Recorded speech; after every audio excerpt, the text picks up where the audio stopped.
Welcome to the Ecommerce Toolbox Expert Perspectives, a podcast by Noibu, where we explore the elite strategies and cutting-edge insights with our expert guests. Get ready to propel your e-commerce business to the next level. Welcome to the Ecommerce Toolbox Expert's Perspective. Joining us today, we got ourselves a real expert, someone who's been in the space for more than 20 years, has an MBA, has worked at companies like shoes.com, and is currently heading up e-commerce at JD Sports Canada. Welcome, PJ. Thanks. Great to be here.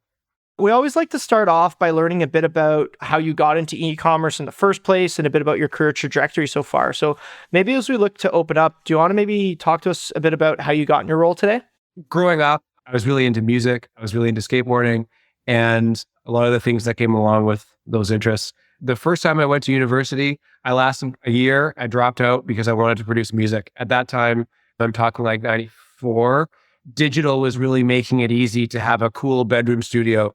And that seemed way more interesting to me than studying political science. And I did that. And I worked with a friend. He and I were in a bunch of bands together growing up. And we built a studio and it was super cool.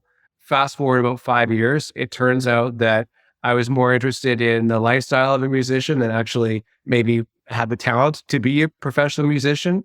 What I did really like and what I found myself to be really good at was the tech side of things, getting involved in digital recording and then the world of MIDI and sampling and editing and creating the music, and then realizing that I could use the internet to promote the music. So using like email marketing to get out to labels and building our own website and teaching myself rudimentary HTML and JavaScript and all those things. And I was just like, here's something that I like, I can use to achieve a goal, and I think I'm pretty good at. And, you know, my friend Sean, that we were doing music together, he was somebody that's just passionate about the music and he was happy just to keep going in that direction. And I was just thinking, well, I think tech is probably the spot for me to be. And it just kind of rolled from there. Then just different directions that life takes you. That started to feel a little bit hollow to me, just being on the tech side, always being the guy at the last part of the equation when it's just like, hey, now we need this website, we're going to call you. It's never about the strategy. It's never about the thing that you're doing. I just wanted more of that. And then that's when, broadly speaking, other cultural passions of mine came more central to my life. And that's fashion and design and these sorts of things. And here again, I'm a fan the way I love music. I'm a fan of fashion, but I couldn't draw something if my life depended on it. I'm really into it. And I thought, okay, here's a way I can support that interest with my tech skills, but then working with people that are selling things online, selling fashion online. So that's kind of the blend. It's knowing what you're interested in, but recognizing that you may not be the guy or girl at the center of the equation creating the thing, but you can be working to support. Yeah, that's what brought me here. I think that's some really good career advice as well, is if you're going to draw a Venn diagram of your passions and your skills and then the market opportunity and kind of find something that matches in the middle where obviously you can create value, but you also seek enjoyment from it. So that's a really good opening advice. Building on that, you mentioned a lot of your passion and how you ignited that. Having witnessed a lot of the digital transformation since you kind of started off, what do you think some of the biggest profounding shifts in how commerce is done online since you've kind of joined the industry? What are kind of some of the things that stick out to you as big things that have changed? I think, first of all, it's just the willingness of people to buy online. And not too long ago, I was sitting at my father-in-law's place and I looked around his living room and it's like, he's got an iPad, he's got a MacBook, he's got an iPhone, and it's all bought online. And, you know, he's a guy that's in his 80s. And I'm thinking, this is why e-com's winning. This is why Apple's winning. But it's not from people like us that are buying, it's everybody. And so that is a really profound change. I'll go on a little tangent. One of the projects I did in the early days of my e-com stuff was helping a pharmacy here in Canada sell prescription drugs to customers in the States because prescription drugs are cheaper in Canada. And so that was a super cool business, but you're targeting a market that's on the older side and you're trying to convince them to buy something online. That was always an uphill battle. And that was early 2000s. Go ahead 15, 20 years. And it's just like, it's second nature to everybody. So I think it's just this social movement to make people comfortable. It's largely thanks to Amazon where people are so comfortable. I think that's huge. just the societal shift. And people talk about COVID having really poured gas on that fire. And then the other thing is mobile, just that it's so incredibly easy to buy stuff online now. There are no barriers. There's no block. It's just like, boom, you have the attention, you get it. It's astounding how easy that can be done. So I think it's mobile and just general societal shift. I think it was building up kind of leading into COVID as well. But I think COVID forced people, to your point, to make maybe their first transactions and bring in demographics. And maybe they'd made purchases before online, but they hadn't ventured into the shoe category or the clothing. Oh, what if it doesn't fit me? And I think as soon as you break that seal and it works. Or wine. Like my mom is buying wine now online. And it's like, she lives 5 minutes from a number of great liquor stores, but it's like, why? I can just boom, boom, boom. And now it's there. And it's amazing. I'm aligned. And one thing that I know that you're passionate about that we haven't touched on yet is, which is a really, really hard thing to achieve at scale, is personalization. So I think that is likely part of, I remember one of the first things I bought online was through a targeted ad that I was like, I didn't think about it at the time, but I thought about it recently, is wonder how they knew that that was kind of in the market for that. So I think personalization and targeted ads could be something that could push people into the final stage of the funnel. So maybe talk to us a bit about the importance of personalization and kind of some of the anecdotes that you look at or think of when it comes to that. I'm glad you brought up personalization in terms of marketing. The personalization category, we've talked about it now probably for 10 years. It's been a popular thing in being sold to people in our position. I think that's the email side of things and the marketing, whether it's meta retargeting or email. I think that's probably where I've had the most success and what I think is most manageable because it can all be automated. So you go to your favorite e-commerce site and then, now your feed is full of whatever they're selling. We do really well with those retargeting ads. And similarly with email, there are lots of great integrations now where you can retarget people. There's a little block at the bottom of your email. Still interested in these because you like this, you might like that. They work really, really well. Those blocks, we work with Dynamic Yield at JD. They serve all of our product recommendation blocks. Those are fantastic. So can't take away from that. Where personalization is still a dream that's yet to be realized in my mind is we talk about regions. So we're in Vancouver. We do a lot of our business in Ontario because that's where the majority of Canada is. The weather in Ontario and BC will be very different on any given day. But the scenario we often talk about is, well, it's raining in BC and it's snowing in Ontario. So as a customer or as a business, we want to show customers an Arc'teryx jacket, a shell in BC because it's just to protect them from the rain, but then maybe an insulated North Face jacket in Ontario, so they'll be protected from the cold and the snow and so on.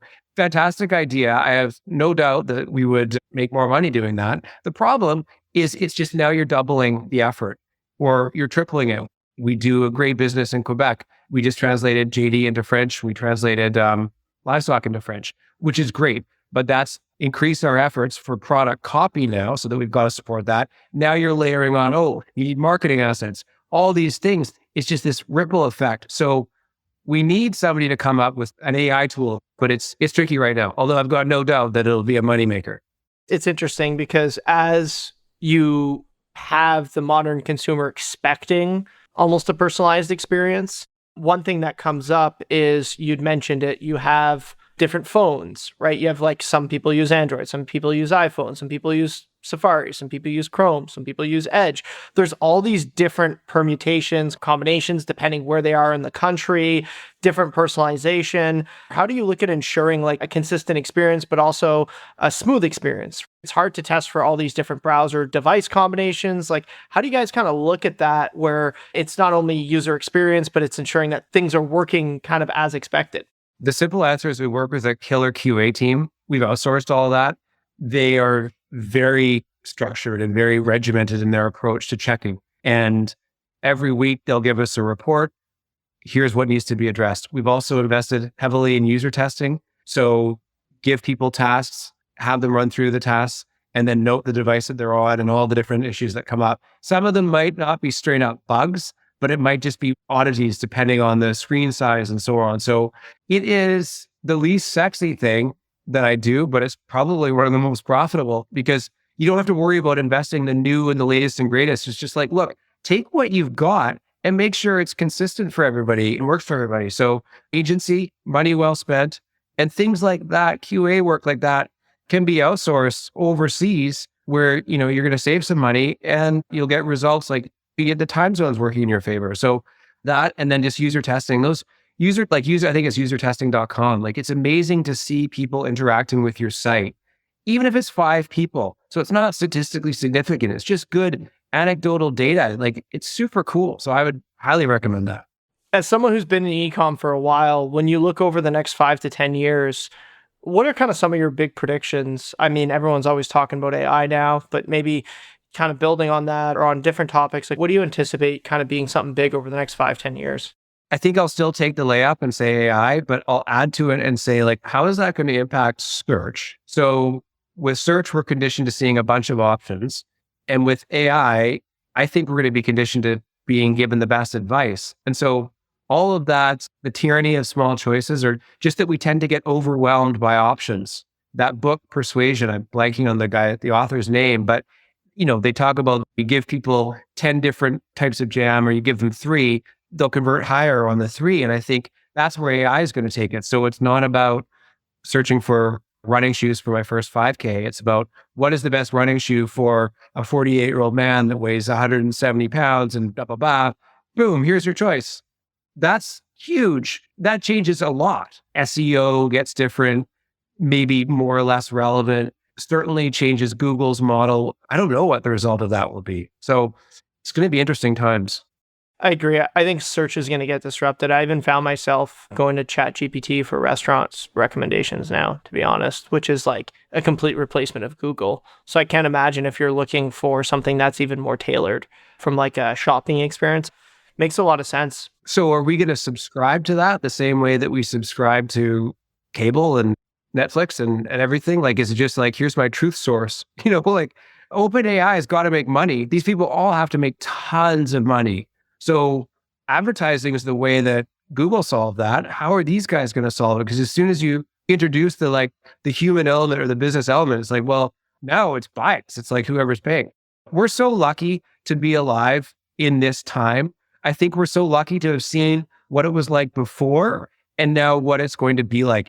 I think it's super exciting time because I think it's very rare. And we've only seen this with like the internet and then with mobile, where it's platform first. And now with AI, it's usually like problem and then technology. And very rarely is it big technology, quantum leap. And then you're finding all the use cases where this is kind of AI is one of those situations where it's effectively a quantum leap in actual technology. And now everyone's kind of scrambling to find the use cases, which is usually the opposite way. But on a different note, what's the challenge you're facing in your role right now? I mean, it's macro depends. I mean, we're both in Canada, so inflation's a bit high right now. Rates are high.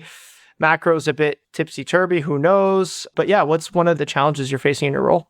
Attribution is something that's a constant challenge. And I know there's really good tech out there that looks to solve that because maybe I'm showing my age, but I still always look at last click attribution because I just want to be conservative and right or wrong. That's like, here's the number. If all else fails, I know that Google delivered this ROAS on a last click basis. Okay. But the smarter way to do it is to look at all the little events that happened along the way. But then how do you build that model and then hang your hat on that model? I think you get caught up in the whirlwind of the day to day and those things always, it's like, we'll do it later. But everybody wishes you could have that, like the corporate retreat. You go to a log cabin or whatever, and you leave all your devices and you just have a whiteboard and you figure this stuff out. Like, what is the attribution model that works for our business right now? That to me is like saying grail is a bit of a cliche, but it's a biggie. I think that's a problem every marketer faces, right? Because I think if you go too loose, then you lose credibility. If you go too tight, then it looks like you're not performing. So I think it's hard to find that balance, to your point. But no, that makes a lot of sense. As Black Friday is kind of approaching, it's a big, big time of the year for us in North America. What are the things you're doing to ensure that you're kind of ready to go come the big day or the big weekend now? Yeah, big month. We're talking at the end of October and we're seeing markdowns now, which goes back to your earlier question just about the macro factors. So this season will be particularly interesting. Preparation wise, we've got a big team and it's amazing how assumptions get made and they don't always get carried on. And everybody's in Slack too much and not in person enough. And I think communication, planning early, getting people in the same room.